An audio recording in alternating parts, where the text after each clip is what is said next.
2024 లేదా 25లో డిగ్రీ లేదా బీటెక్ చదివారా? సాఫ్ట్‌వేర్ జాబ్ కోసం ఎదురు చూస్తున్నారా? అయితే కోడ్ జ్ఞాన్ 100 డేస్ కోర్సులో చేరండి, జాబ్ సాధించండి. హలో రవీంద్రనాథ్ గారు. హాయ్ అండి నాగరాజ్ గారు. సార్, దేశం మొత్తం బడ్జెట్ కంటే కూడా బంగారం, వెండి వీటి గురించి ఎక్కువ మాట్లాడుకుంటూ ఉన్నారు. అసలు ఇది ఇక్కడ ఈ విషయంలో పెట్టుబడి పెట్టాలా వద్దా అనేటువంటిదే చాలా ఎక్కువగా జరుగుతున్నటువంటి డిస్కషను.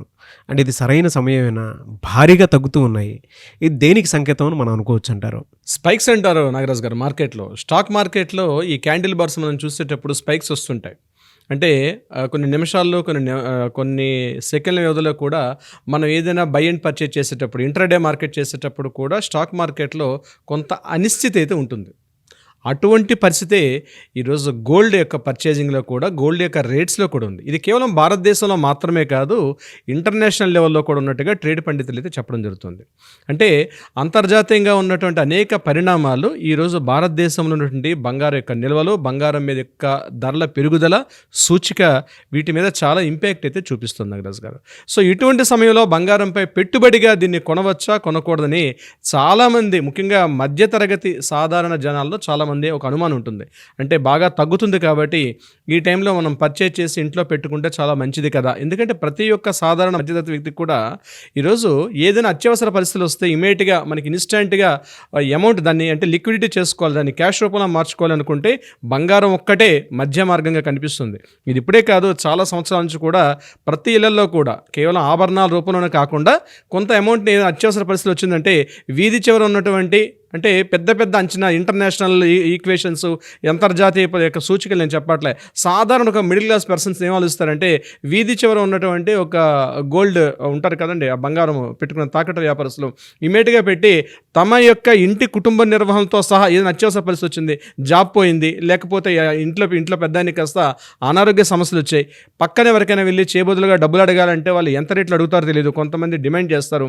ఇలా కాకుండా బంగారంలో కొంతమంది తీసి పెట్టుకుంటే ఎమర్జెన్సీ ఫండ్గా మనకు పనికొస్తుంది కదా అని చెప్పి చాలామంది, అంటే అది కూడా సంప్రదాయ పద్ధతిలో ట్రెడిషనల్గా మన యొక్క నరనరాన్ని జీర్ణించుకుపోయింది బంగారం అనేది. అటువంటి యాటిట్యూడ్, అటువంటి భావన ఉన్నటువంటి మనలాంటి ఒక మధ్యతరగతి వ్యక్తులకి ఈరోజు బంగారం యొక్క ధరల పెరుగుదల, ధరల యొక్క తగ్గుదల చూస్తుంటే అదే ధర తగ్గుతుంది కదా కొనుక్కుందాం అనుకునేసరికి సడన్గా ధర పెరగడం, ధర పెరుగుతుంది కదండి ఇంకా పెరుగుతుందేమని చెప్పి పర్చేజ్ చేసేయడం. సో ఈ వీడియో చూస్తున్నటువంటి మన యొక్క సోదరిమణులకి, మనలాంటి సాధారణ పర్సన్స్కి నేను చెప్పే కొన్ని సూచనలు తప్పనిసరిగా పాటించండి. ఇవి మీకు తప్పనిసరిగా విలువైనదిగా ఉండే అవకాశం కూడా ఉంటుంది. ఇందులో ఫస్ట్ గుర్తుపెట్టుకోండి, ఎప్పుడు కూడా పెట్టుబడి రూపంలో మనం పెట్టుబడి పెట్టుకోవాలి అంటే, పెట్టుబడి రూపంలో ఇన్వెస్ట్మెంట్గా వాడుకోవాలనుకుంటే ఎట్టి పరిస్థితిలో కూడా ఆర్నమెంట్స్ని మాత్రం ప్రిఫర్ చేయకండి. It's very very most important. ప్రతి ఒక్కరికి ఒక సూచన. అంటే ఇళ్లలో పెళ్ళిళ్ళు ఉన్నాయి, లేకపోతే ఇంటి ఆవిడకి ఏదో ఒక నెక్లెస్ చేయించాలి, ఒక హారం చేయించాలి అనుకుంటే కొద్దిగా వెయిట్ చేయండి. కానీ లేదు, మన భవిష్యత్ అవసరాలకు ఉపయోగపడుతుంది కదా, పిల్లల యొక్క చదువుల నిమిత్తం కానీ, లేకపోతే విదేశాలకు పంపించాలి, ఇలాంటి నేను చెప్పేది పెద్ద పెద్ద బిజినెస్ మ్యాగ్నెట్స్ కోసం కాదు నాగరాజ్ గారు. కామన్గా ఉన్నటువంటి 90% మధ్యతరగతి వ్యక్తులు మనలాంటి మధ్య భారతదేశం గురించి మనం మాట్లాడుకుంటున్నాం.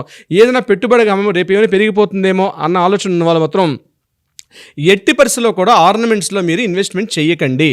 ఇది చాలా ఇంపార్టెంట్ నోట్. ఎందుకంటే ఆర్నమెంట్స్లో ఏమవుతుందంటే తరుగని, మజూరీ ఛార్జెస్ అన్నవి ఆల్మోస్ట్ యాక్చువల్ కాస్ట్లో 25 to 27% కూడా అక్కడ మనకి యాడ్ అని ఉంటుంది. యాక్చువల్గా ఒక ప్రిన్సిపల్ అమౌంట్ ₹1,00,000 పెడుతున్నాం అంటే తెలియకుండానే ఒక 25,000 నుంచి 27,000 రూపాయల వరకు అదనంగా మనం పెట్టుబడి అంటే అదనంగా మనం చెల్లిస్తుంటాం. అది యాక్చువల్గా ఉన్నటువంటి రేటుకి దీనికి తేడా ఉంటుంది.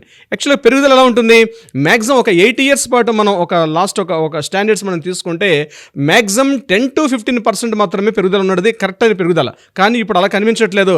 100%, 150%, 180% కూడా మనం లాస్ట్ కొద్ది నెలలుగా మనం చూస్తున్నాం.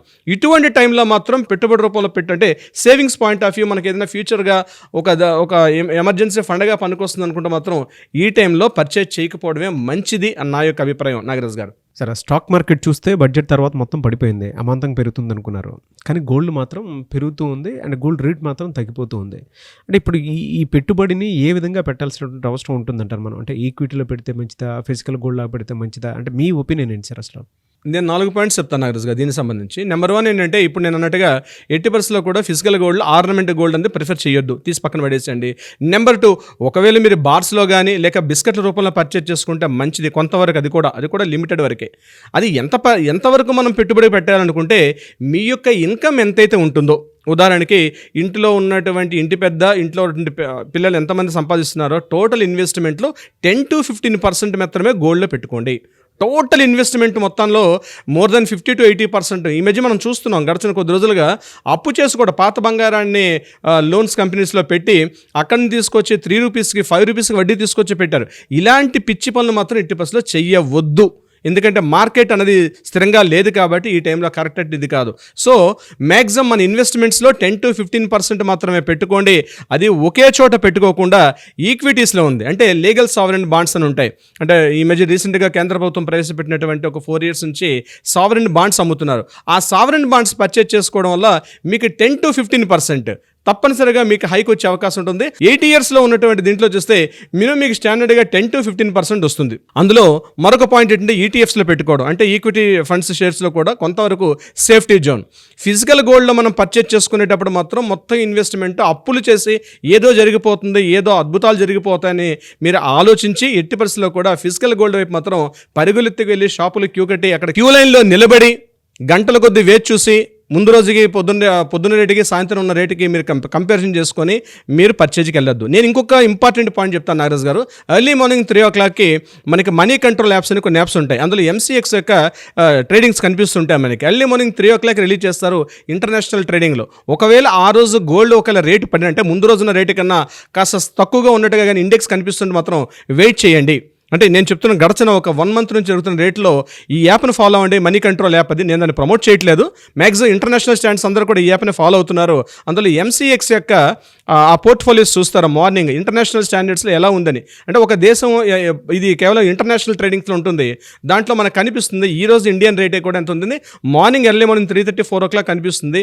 ఎవ్రీ పర్సన్ ఈజీగా చూసుకో, దానికోసం న్యూస్లు వెతకాల్సిన అవసరం లేదు. మార్నింగ్ 3:30-4 o'clock వస్తున్నట్టు న్యూస్ బులెటిన్ మీరు ఒక్కసారి ఫాలో అవ్వగలిగితే అందులో మీకు రిజల్ట్ కనిపిస్తుంది. దాన్ని బట్టి పర్చేజ్ చేయాలా వద్దనేది. బట్ ఏదైనప్పుడు కూడా legal sovereign bonds, physical gold కాకుండా బార్స్ కానీ లేక బిస్కెట్స్లో పెట్టుకోండి. వచ్చేది ఎలాగో మ్యారేజ్ సీజన్ మాత్రం ఇది కొంతవరకు ఇబ్బంది కలిగే పరిస్థితి. ఎందుకంటే ఫిబ్రవరి, మార్చి, ఏప్రిల్లో చాలా ముహూర్తాలు ఉన్నాయి. కొన్ని లక్షలాది పెళ్ళిళ్ళు ఉన్నాయి. కొన్ని కోట్ల రూపాయల టర్న్ ఓవర్ కూడా నడిచే అవకాశం కూడా ఉంది. ఈ సమయంలో ఇటువంటి ఈ స్పైక్స్ రావడం ఏదైతే ఉందో మార్కెట్ ఫ్లక్చుయేషన్స్కి ఇది కొంత నెగిటివిటీ అని చెప్పొచ్చు.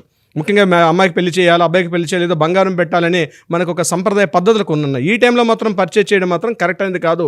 వీలైతే మాట్లాడుకొని వాళ్ళు కూడా బాండ్స్ ప్రిఫర్ చేసే అవకాశం చేసుకోండి. ఎందుకంటే ట్రెండ్ మారాల్సిన పరిస్థితులు కూడా ఉన్నాయి.